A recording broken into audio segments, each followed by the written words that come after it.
What's going on, Tribe Nation? Apache here. I wanted to make this video to talk to you guys about the huge patch that was just downloaded last night. It was over a gigabyte in size, it was a huge download, and it has a lot of differences and changes and fixes coming to this game. Now, you know what? You could stick 12 roses and a pile of dog crap and it's still dog crap. So do I think that it's going to completely fix Infinite Warfare? No. Am I calling Infinite Warfare dog crap? Not necessarily. Just saying that even though these are big fixes and it's moving in the right direction, it might not necessarily mean that you're going to enjoy the game a lot more. Also, I wanted to talk to you guys about the new DLC coming at the beginning of next year, and I'll hold off on that until later in the video. However, okay, so the first thing, they fixed a forfeit match time issue. Basically, people would leave the game, they would quit the game like an entire team, they would forfeit out, and since the game didn't finish naturally, everyone would receive the loss for it.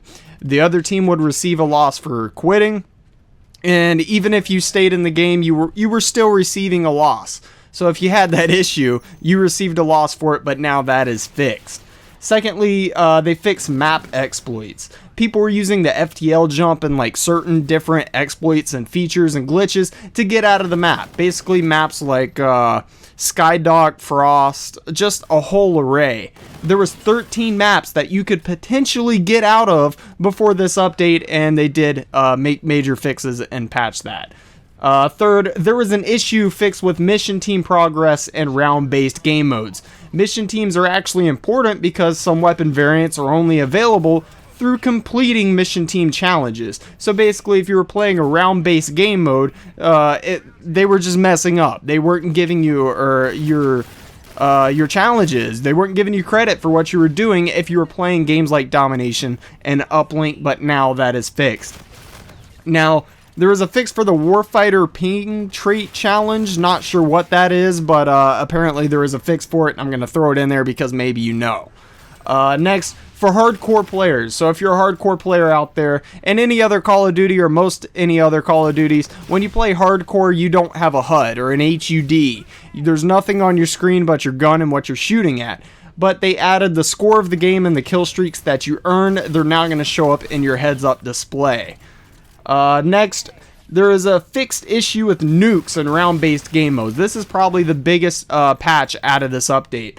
Basically, there was issues with people getting the deatomizer. They were getting 30 kills in a row with the gun variant needed, and they were on a 30 kill streak. But since they were playing a round-based game mode like Domination or Uplink, they still weren't getting actually what they earned. They weren't getting the deatomizer strike, and copious number of people noticed this, and they basically complained about it on Twitter and so forth.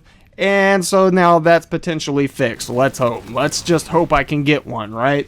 Anyways, a forced spawn issue is fixed. Basically, I thought this was funny. Some people were being forced to spawn into games before they were ready. Let's say you went to the bathroom or you got a drink and you're running back to your screen. Well, they were forcing you to join the game and use default classes. Now, this was only affecting certain people, but now if you are one of the ones who are affected by this, it is now fixed. Lastly, for infection players, a lot of changes and updates coming to infection inherently for some reason. Basically, survivors now earn more XP per kill. A lot of people didn't really like infection because at the beginning of the year, it's a really great time to go for XP and see who can rank up the fastest and things like that. But infection wasn't really a millhouse for things that produced XP, basically. So now, you know, you're going to earn more XP for playing infection. If you're infected, you earn assist points now for every survivor that is killed. So if, you know, one of your other teammates who are also infected goes and kills somebody, you're earning assist points for that just because. Also, infected players will now have red electricity moving around their body to make them more distinguishable. So you're not having to wonder if somebody is infected or a survivor. And they're also adding more weapons to infection in future updates. So in future updates, you're going to be playing with more weapons than we are now in infection. Now, I'm not a huge fan of infection just because I like the old natural get up and go, shoot at people, just do your normal thing. But at the same time, I do think that it is definitely one of those playlists that can kind of provide some kind of enjoyment. You know, when the game isn't as great as you think it should be, there's still that one playlist that you have fun in that you don't really care about. That's what Infection is to me. So that was all of the patches, or most of them, from last night. That was the major ones that might or may not affect you and may or may not make the game better, but we'll see. Now, I do want to talk about the new DLC that is not necessarily confirmed, but it is accidentally confirmed. So basically, studio project director for Zombies in Spaceland for Infinite Warfare accidentally tweeted out his name is Lee Ross. He just started up his Twitter. He's been really active with the community. He's been talking to a lot of people, answering questions, and basically, let's see what he said. He basically said, January 31st on PlayStation 4 and PlayStation 4 Pro, the new DLC 1 is coming. And now he was talking about for Zombies, but anytime they release a map pack or anything for Zombies, it's also the same thing for multiplayer. You get both of them at the same time. I'm sure we all know that by now, but so he accidentally confirmed that January 31st we're getting our first map pack for Infinite Warfare.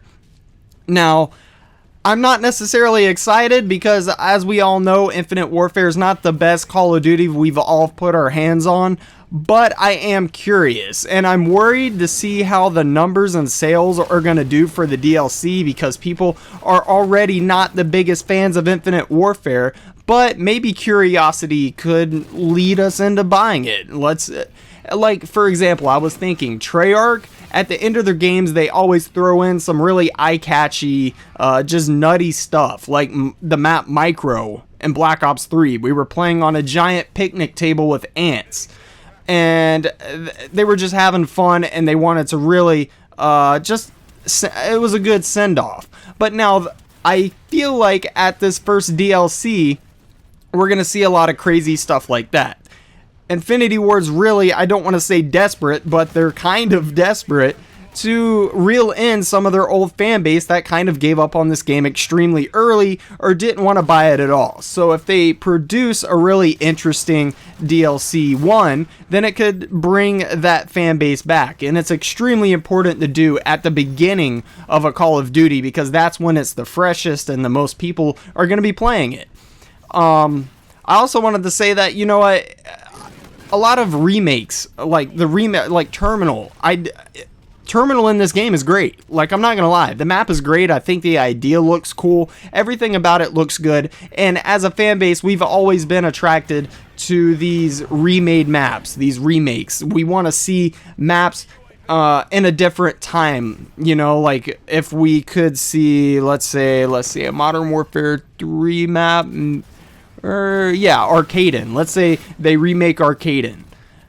Then we would see it in a futuristic setting, and we'd get to play it again with different guns. It's a different feeling, but it's also nostalgic, and with Modern Warfare Remastered around, we can all say that we love nostalgic things.